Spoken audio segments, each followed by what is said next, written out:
दर्दनाक हार जो अभी अभी असेंबली इलेक्शन में हुई है, ये उनकी हताशा है। टेररिस्ट के घरों में रोना रोया है। जिस पार्टी की इस चीफ ने एज ए मैं ये कहूँगा चीफ नहीं, प्रेसिडेंट या अपनी पार्टी की सुप्रीमो होने के नाते भी केवल गली कूचे में जो पत्थरबाज हैं या जो एंटी नेशनल एक्टिविस्ट हैं, उन्हीं के लिए रोना रोया है। उनसे ऐसी बातें आप एक्सपेक्ट कर सकते हैं। इस प्रकार के बयानात में उनको 100% का डिस्काउंट देना चाहिए। इस प्रकार के बयानों से ही उन्होंने अपनी पार्टी को दोबारा से रीएस्टैब्लिश करने की कोशिश की है, लेकिन ये उनकी भूल है, उनको रिजेक्ट कर दिया। वो इस प्रकार के सांप्रदायिकता के, कम्युनलिज्म के बयान देने से उनको कोई पार्टी कहीं दोबारा से रीएस्टैब्लिश होनी नहीं है। उनके मुंह से नफरत की ही बातें निकलेंगी। उनके मुंह से आप एक्सपेक्ट नहीं कर सकते, उम्मीद नहीं कर सकते हैं कि वो कोई सकारात्मक या पॉजिटिव बात है। कौन सा बंटवारा, कौन सी तबाही?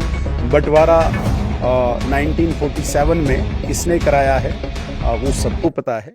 संभल हिंसा पर महबूबा मुफ्ती ने बड़ा बयान दिया है। इसी को लेकर इस समय हमारे साथ बातचीत करने के लिए leader of opposition Sunil Sharma ji इस समय हमारे साथ मौजूद हैं। सर, महबूबा मुफ्ती ने बड़ा बयान दिया। उन्होंने कहा कि अब ऐसा लगता है कि मुसलमानों के घर में भी शिवलिंग को ढूंढा जाएगा। किस तरीके से आप देखते हैं? देखिए, मैडम महबूबा मुफ्ती जी की जो जिसे कहेंगे कि एक दर्दनाक हार जो अभी अभी असेंबली इलेक्शन में हुई है, ये उनकी हताशा है। और मैं मानता हूं कि इस प्रकार के बयानात में उनको 100% का डिस्काउंट देना चाहिए। इस प्रकार के बयानों से ही उन्होंने अपनी पार्टी को दोबारा से रीएस्टैब्लिश करने की कोशिश की है, लेकिन ये उनकी भूल है, उनको रिजेक्ट कर दिया। वो इस प्रकार के सांप्रदायिकता के, कम्युनलिज्म के बयान देने से उनको कोई पार्टी कहीं दोबारा से रीएस्टैब्लिश होनी नहीं है। उनके मुंह से नफरत की ही बातें निकलेंगी। उनके मुंह से आप एक्सपेक्ट नहीं कर सकते, उम्मीद नहीं कर सकते हैं कि वो कोई सकारात्मक या पॉजिटिव बात करेंगे।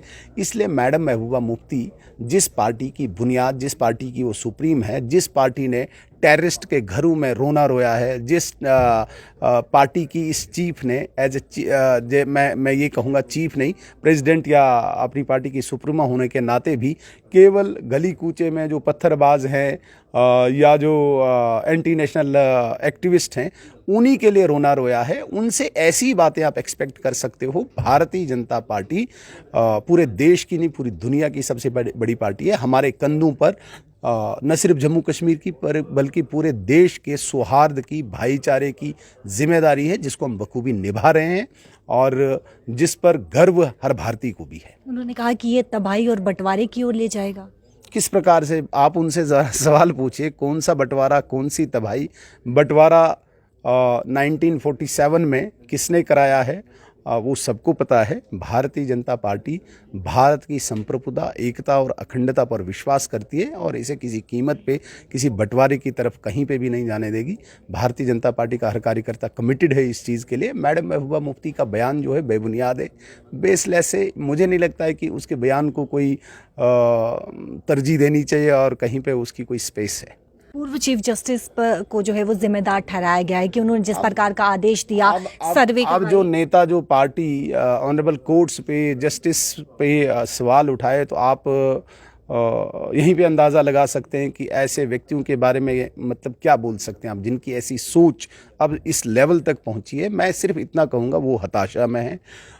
जिस पार्टी को उनके वालिद मुफ्ती मोहम्मद सईद साहब ने बनाया था, उस पार्टी को तार तार करने में इन्हीं के बयान हैं, इन्हीं की हरकतें हैं। और जो 2-3 एमएलए अभी बचे हैं, अगले चुनाव में ये भी ना आए उसी तरफ, उसी दिशा में ये मैडम महबूबा मुफ्ती के बयान, चाहे चीफ जस्टिस को लेके है, चाहे किसी रिलीजन को लेके हैं, ये वही बयान उसी तरफ इस पार्टी को ले जाएंगे और इस मैडम को अपने आंखों के सामने ये पार्टी दफन होती हुई दिखेगी। तो आप इस बयान से देखते हैं कि यहाँ पर हिंदू मुस्लिम कहीं ना कहीं किया जा रहा है। देखिए, कश्मीर को हमेशा, चाहे नेशनल कॉन्फ्रेंस हो, चाहे पीपल्स डेमोक्रेटिक पार्टी हो, इन्होंने रिलीजियस लाइन पे ही वहाँ पे पॉलिटिक्स की है। आप 1931 से देख लीजिए, जब महाराजा का शासन यहाँ पे था, तब से लेके आज तक आप देख लीजिए, जो कश्मीर बेस्ड पॉलिटिकल पार्टीज़ हैं, इन्होंने इसी सांप्रदायिकता को सामने रख के राजनीति की है और आज भी ये इसी प्रकार की राजनीति करना चाहते हैं। मुझे लगता है कि आने वाले दिनों में जिस प्रकार से एक पूरे देश में एक माहौल बन रहा है, वातावरण बन रहा है, अब इस चीज़ का,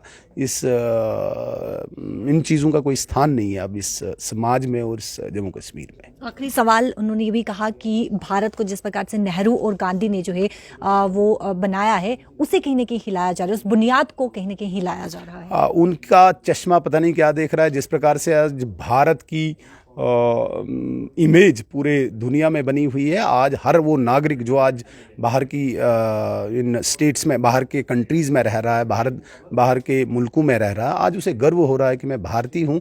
और इस इमारत को सुसज्जित किया भारतीय जनता पार्टी के शीर्ष नेता आदरणीय नरेंद्र मोदी जी ने।